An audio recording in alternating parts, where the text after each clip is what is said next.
मी आता काँग्रेस भवनच्या आतमध्ये आहे. काँग्रेस भवन मध्ये आता प्रचंड संतापाचं वातावरण सगळ्या कार्यकर्त्यांमध्ये दिसतंय. ताई, काय घडलेलं होतं नेमकं? तुमच्या एका महिला कार्यकर्त्याला सुद्धा दगड लागला. महिला कार्यकर्तीला दगड लागलेला आहे, युवकांना लागलेला आहे, अगदी पत्रकारांना सुद्धा इथे दगड लागलेले आहेत. तुम्ही हात माझा बघत असाल, माझ्या हाताला अजूनही रक्त आहे. कार्यकर्त्यांच्या डोक्याला लागलेला मार थांबवताना इतका रक्तस्राव जर हा होत असेल तर कुठल्या पद्धतीचं आंदोलन बीजेपी करतंय? आणि यामध्ये खुद्द महापौर सहभागी होत आहेत. हे पक्षीय आंदोलन असलं तरी पण महापौर पद हे संविधानिक पद आहे. त्यांनी या आंदोलनामध्ये सहभागच नाही घेतला पाहिजे. त्यामुळे त्यांनी पदाचा राजीनामा द्यावा आणि धीरज घाटे यांनी संपूर्ण जबाबदारी स्वीकारून त्यांचा सुद्धा राजीनामा घेतला पाहिजे आणि त्यांना अटक केली पाहिजे. अटक करण्याची मागणी तुम्ही करताय, गुन्हे दाखल करण्यासाठी निघताय आता? हा, गुन्हे दाखल करताय कारण 2 लोकांचे दगड लागलेले आहे, रक्त जादा पडलेलं आहे, एकाला इकडे खोच लागलेली आहे, 2 गाड्या फुटलेले.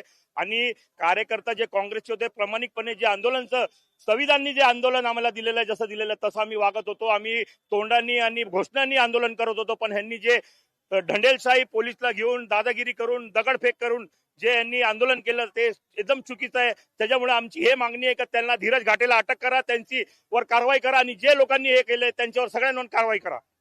नक्कीच आपण बघतोय काँग्रेस भवनच्या आतमधून आता सगळे काँग्रेस कार्यकर्ते जे आहेत ते एकत्र येऊन जवळच्या पोलीस ठाण्याला जाण्याची तयारी जी आहे ती सुरू झालेली आहे. सगळ्या भाजप कार्यकर्त्यांवर गुन्हे दाखल करणार असल्याची मागणी आणि त्याचबरोबर अटकेची मागणी केली जाते.